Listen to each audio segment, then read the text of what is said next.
लोकसभा में मंगलवार को चुनाव सुधार पर बहस के दौरान एक बार फिर ईवीएम विवाद गर्मा गया। बीजेपी सहयोगी दल टीडीपी और जेडीयू ने विपक्ष पर निशाना साधते हुए कहा, जीते तो मशीन ठीक, हारे तो छेड़छाड़। आइए जानते हैं सदन में क्या क्या हंगामा हुआ।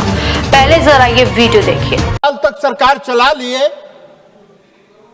आपको अगर 10 साल तक बिहार देश की जनता ने आपको अगर सत्ता में बैठा दिया तो ईवीएम ठीक है, और लगातार प्रयास करने के बाद भी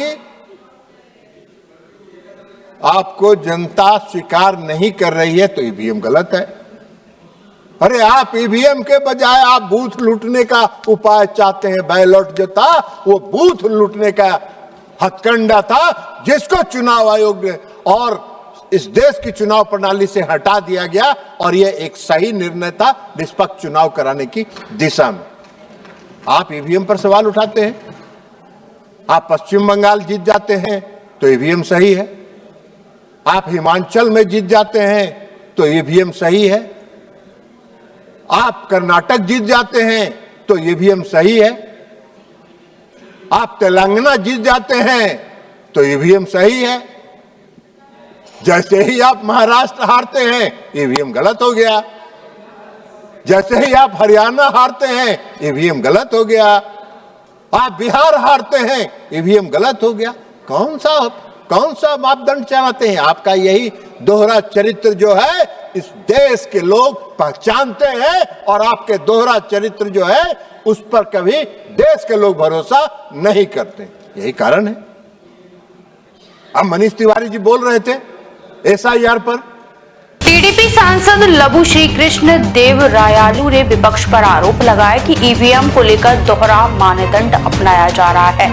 उनके मुताबिक तेलंगाना और कर्नाटक में कांग्रेस जीतती है तो कोई वोट चोरी की बात नहीं करता, लेकिन जहां विपक्ष हारता है वहां मशीनों पर सवाल उठते हैं।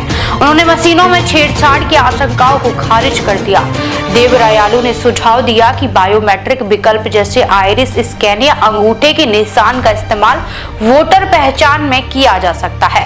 साथ ही उन्होंने प्रवासी मजदूरों, जनजातीय और बुजुर्ग मतदाताओं को दोबारा मतदाता सूची में शामिल करने के लिए लक्षित अभियान चलाने की भी बात कही। उनका कहना था कि क्षमता निर्माण सिर्फ चुनाव में 6 महीने पहले ही नहीं बल्कि साल भर होना चाहिए। बहस में केंद्रीय मंत्री और जेडीयू सांसद राजीव रंजन सिंह ने भी विपक्ष पर पलटवार किया। उनका कहना था अगर बंगाल, हिमाचल या कर्नाटक में जीत मिली तो ईवीएम सही थी, लेकिन महाराष्ट्र, हरियाणा और बिहार में हारने के बाद मशीनें अचानक खराब हो गई।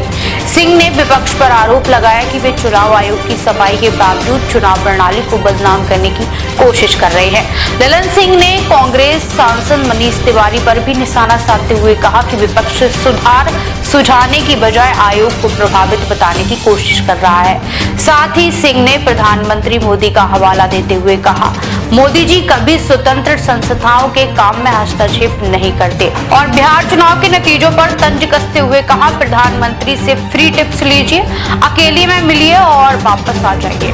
लोकसभा में फिर ईवीएम और चुनाव सुधार पर बहस ने विपक्ष और एनडीए के बीच बहस का मैदान गर्म कर दिया।